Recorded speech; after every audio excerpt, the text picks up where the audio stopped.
আপনারা যেহেতু তাদেরকে আশ্রয় প্রশ্রয় দিচ্ছেন, কথা স্পষ্ট করে বলে দিতে চাই, ভারতের যারা সেপারেটিস্ট আছে বাংলাদেশে আমরা তাদেরকে আশ্রয় প্রশ্রয় দিয়ে যে সেভেন সিস্টার রয়েছে সেটাকে বাংলাদেশ থেকে, ভারত থেকে হাদির মৃত্যু নাকি একটি বিচ্ছিন্ন ঘটনা। এই স্পাইনলেস মেরুদণ্ডবিহীন ইলেকশন কমিশনার, আমরা এমন একটি বিচ্ছিন্ন ঘটনা তোমার সাথে জনগণে সেটির অপেক্ষায় থাকছে। নির্বাচন যারা বানচাল করতে চাইছে, দেশের পরিবেশকে যারা অস্থিতিশীল করতে চাইছে, সীমান্ত যারা আমাদের ভাইদেরকে বোনদেরকে মেরে ঝুলিয়ে রাখে, তাদের আশ্রয় এবং প্রশ্রয়দাতা পৃষ্ঠপোষকতা দিচ্ছে ভারত। ভারতকে স্পষ্ট ভাষায় বলতে চাই, যারা আমার দেশের সার্বভৌমত্বকে বিশ্বাস করে না, যারা আমার দেশের সম্ভাবনাকে বিশ্বাস করে না, যারা ভোটাধিকারকে বিশ্বাস করে না, মানবাধিকারকে বিশ্বাস করে না, যারা এই দেশের সন্তানদেরকে বিশ্বাস করে না, আপনারা যেহেতু তাদেরকে আশ্রয় প্রশ্রয় দিচ্ছেন, কথা স্পষ্ট করে বলে দিতে চাই, ভারতের যারা সেপারেটিস্ট আছে বাংলাদেশে আমরা তাদেরকে আশ্রয় প্রশ্রয় দিয়ে যে সেভেন সিস্টার রয়েছে সেটাকে বাংলাদেশ থেকে, ভারত থেকে এই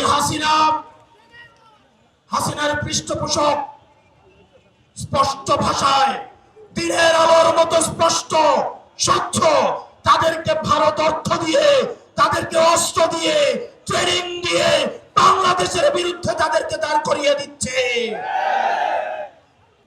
আমাদের ভারতের বিরুদ্ধে একটি পার্শ্ববর্তী দেশ বলার কোনো সুযোগ নাই।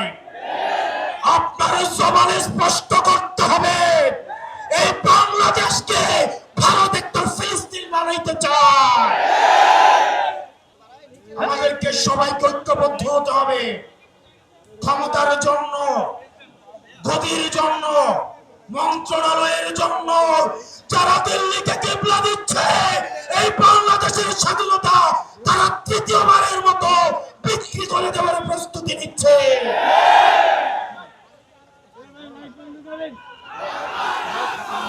প্রিয় মুক্তিকামী জনতা, আপনার আমার মৃত্যু এই নির্বাচন কমিশনের কাছে কেবলমাত্র একটি সংখ্যা। অথর্ব নির্বাচন কমিশন বলে হাদির মৃত্যু নাকি একটি বিচ্ছিন্ন ঘটনা।